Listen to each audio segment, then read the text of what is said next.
ஐயா உட்காந்துருப்பாராம். ஐயா டெல்லிக்கு போறதுக்கு ரயிலுக்கு டைம் ஆச்சு அப்படின்னா, லுங்கி கட்டிக்கிட்டு முகம்லாம் கழுவாம உட்காந்து பேசிக்கிட்டு இருக்காரு தோழர்களோட. இது சீரியஸான்னு வச்சுக்கங்க. ஐயா ரயிலுக்கு டைம் ஆச்சு சொன்னா, வாங்க போலாம்ன்னு அப்படி போ வேண்டியது தான். இருங்க இதோ வந்துடுறேன். உடை மாத்திட்டு வந்துடுறேன். முகம் கழுவிட்டேன்.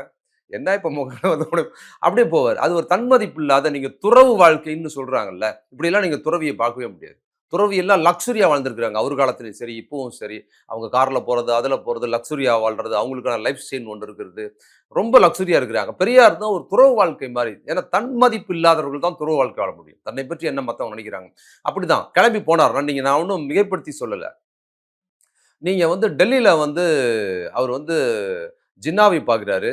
டாக்டர் அம்பேத்கர் இருக்கிறாரு. பெரியார் உட்கார்ந்திருக்கிறாங்க. எல்லாம் இருக்கிறாங்க பாருங்க. அதுல ஜின்னா வந்து வெள்ளைக்காரன் மாரி கோட் ஷூட் போட்டிருப்பாரு. டாக்டர் அம்பேத்கர் கோட் ஷூட் போட்டு கால் மேல உட்கார்ந்திருப்பாரு. பெரியார் ஒருத்தர் லுங்கி கட்டி உட்கார்ந்திருப்பாரு. நீங்க பார்த்திருக்கிறீங்கல்ல? அப்போ இங்க ஒரு தெருமுனை கூட்டத்துல எளிய மக்கள் இருக்கிற ஒரு குடிசை பகுதியில பேசும்போது பெரியார் என்ன உடையோட இருக்கிறாரோ, டெல்லியில வந்து ஜின்னா, அம்பேத்கர் போன்ற பெரிய ராயலா நடக்கிற மீட்டிங்ல அப்படிதான் உட்கார்ந்திருக்காரு அவரு.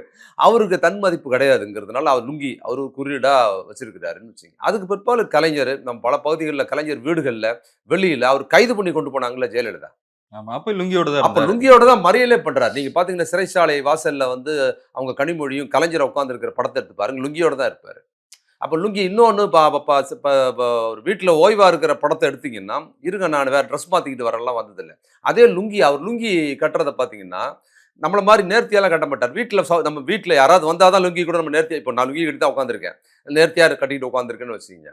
அவர் அப்படி இல்ல ஃபோட்டோ எடுக்கிற அப்படிலாம் இல்ல சுருட்டி முடிச்சு வச்சிருப்பாரு. அண்ணா மாரி அவர் அப்படிதான் முடிச்சு கட்டி தான் துண்டு கட்டுற வச்சிருப்பாரு. மாரி. மேல ஒரு பனியன் போட்டு அதுக்கு மேல துண்டு கட்டுற மாரி கட்டி தான் வச்சிருப்பார்ல.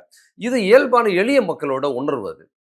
அவங்க எளியவர்களா இருந்து வந்ததுனால வீட்டுக்குள்ள அதே பண்பாடா இருக்குது. அதே இது இருக்கிறதுனால, வீட்டுக்குள்ள அவங்க எப்பயுமே இல்ல அப்படிதான் அத ஒரு அரசியல் குறியீடா ஆமா, பார்க்கணுமா? அதுதான் சொல்றேன். ஆ. நீங்க லுங்கி நீங்க கூட ஒரு Facebookல பாஜகக்காரர் பேசினார்ன்னு ஒரு ராம போட்டோ. சீனிவாசன் ஆமா, போட்டிருந்தேன். பேசியிருந்தார் இல்லையா?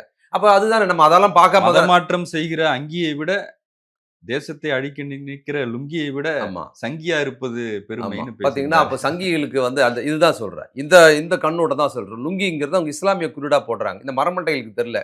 இவங்க வீட்லயே லுங்கி கட்டுறாங்க இருக்கிற ஆள் இருக்குதுன்னு.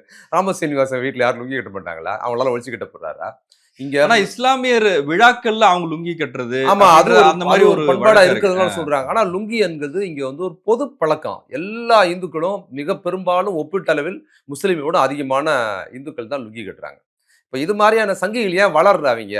ஏன் அவன் ஒரு நாளும் வந்து அவங்க இங்க தமிழ்நாட்டுல வளரவே முடியாதுன்னா, பெரும்பான்மையான இந்துக்கள் கட்டுற லுங்கியவே, இவன் லுங்கியெல்லாம் ஒழிக்கணும்னு சொல்றான் பார்த்தீங்களா?